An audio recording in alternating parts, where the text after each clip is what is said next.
Meditação, a fé que transporta montanha.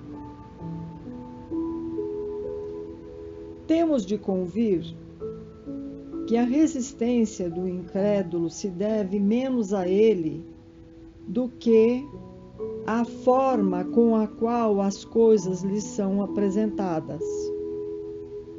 É preciso uma base para a fé, e esta base é o entendimento perfeito do que se deve crer.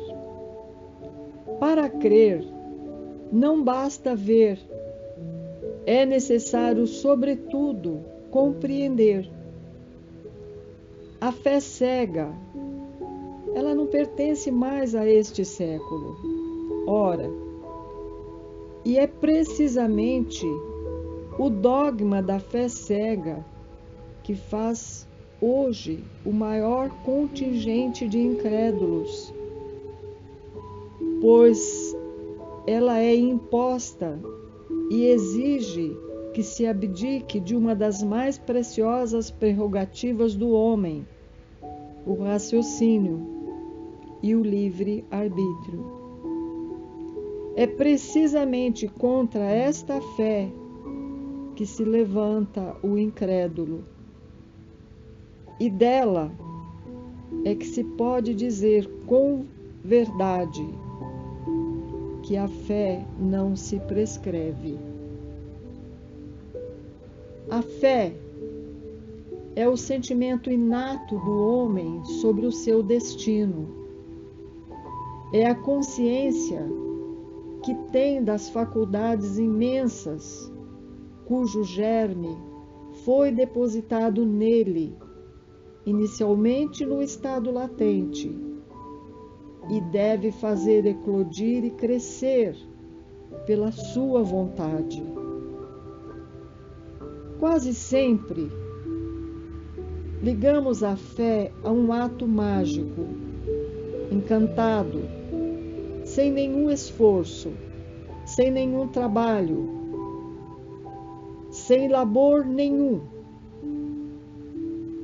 Não associamos fé a este barulho que nós estamos ouvindo lá fora, o riso das crianças, as notas musicais, as buzinas, o cantar do galo, o riso do noivo e da noiva,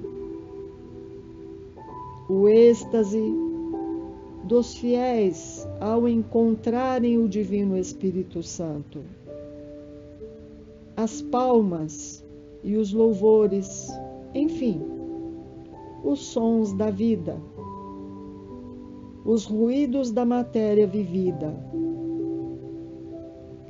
Então não associamos fé ao labor, a trabalho.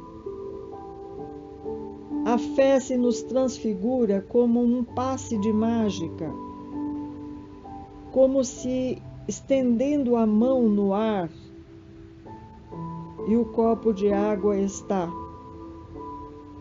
ou nem o copo, mas já a água nos nossos lábios e saciando a nossa sede. A cultura materialista dissociou o nosso ser, dissociou fé e trabalho, fé e artefato, fé e obra, fé e boas obras. Mas a boa obra são os instrumentais através dos quais operamos a graça em nosso corpo. A chegada dos anjos, dos arcanjos ou dos mensageiros espirituais, o relacionamento com o mundo sutil, ele está na razão direta da capacidade de cada um viver os princípios mais suaves e ternos do Espírito, de colocá-los em prática, de renunciar aos chamamentos do mundo materialista para se entregar aos chamamentos do mundo celestial. Então, naturalmente, tão naturalmente quanto as abelhas que buscam nas folhagens o néctar para a sua sobrevivência, nós somos escolhidos pelas seivas divinas e divinais que se nos acomodam no exercício da vida como leito para que as águas corram e formem os lindos e caudalosos rios nas paisagens. E na paisagem humana da fé, os caudalosos rios de esperança e caridade se formam.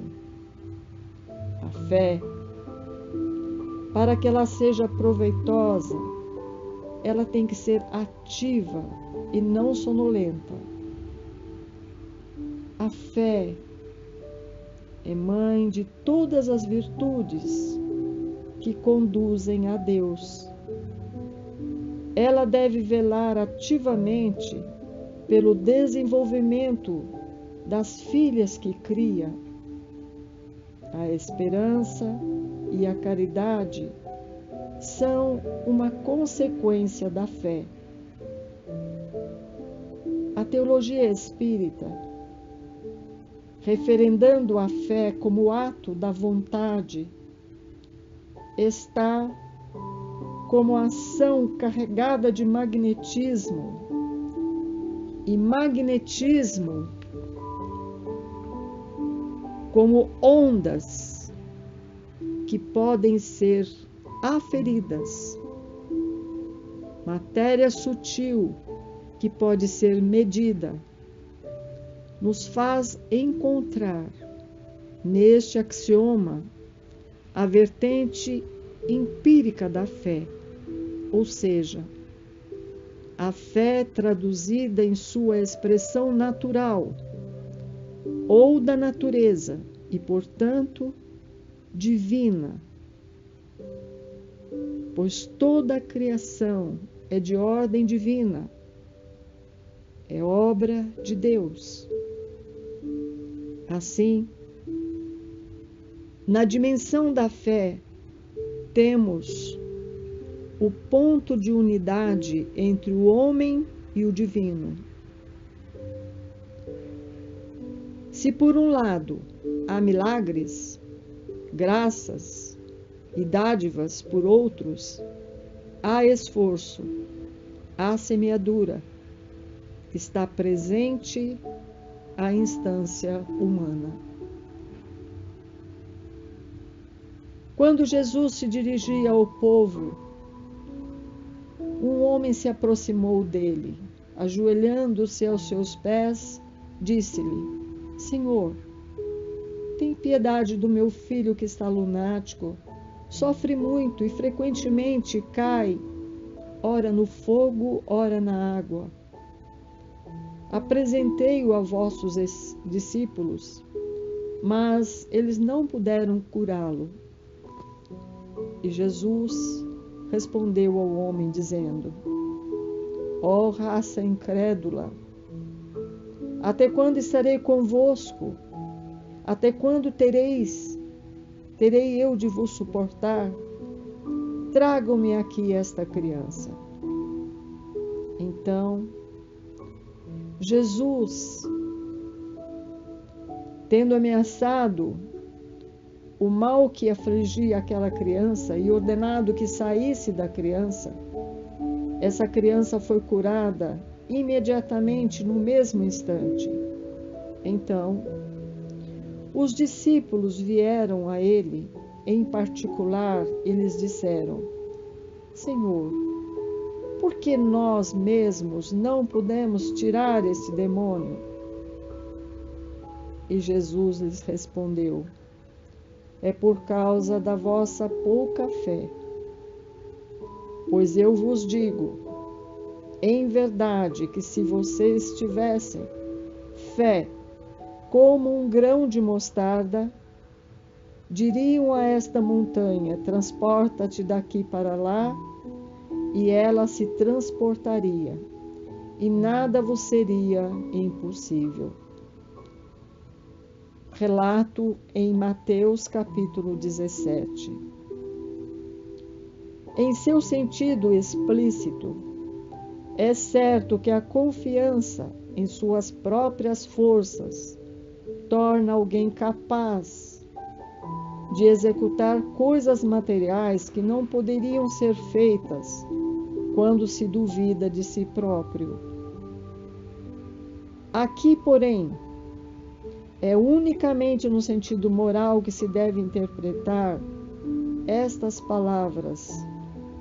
A montanha, todas as montanhas que a fé demove são as dificuldades, as resistências, a má vontade, numa palavra, aquelas que se encontram entre os homens, mesmo em se tratando das melhores coisas.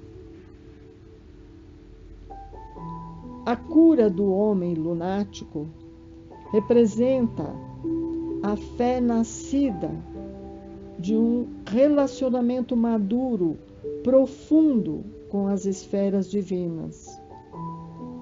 As montanhas que a fé transporta são, na verdade, as inúmeras dificuldades que encontramos em nossa vida. Eis o paradigma da fé espírita. A estrada é longa e a tempestade é muitas vezes aquela que distribui ameaças e sofrimentos, mas o sinal do Senhor ainda é o Calvário. Não haverá aurora sem a noite, ressurreição sem morte dolorosa. São sementes que morrem para que árvores vivas renasçam e dê a vida. A fé é o poder interno para vencer as montanhas das dificuldades. O homem espiritual tem a intuição da perseverança divina nos acontecimentos da sua vida, e ele não se desespera de um modo absoluto, pois com a ferramenta da fé, este homem entra em estado de esperança e espera ativa na mudança das condições do sofrimento. Localiza o sofrimento ou o mal como sendo transitório e finito. As consequências da fé, segundo a doutrina espírita, é a paciência, a calma, a sabedoria e a força.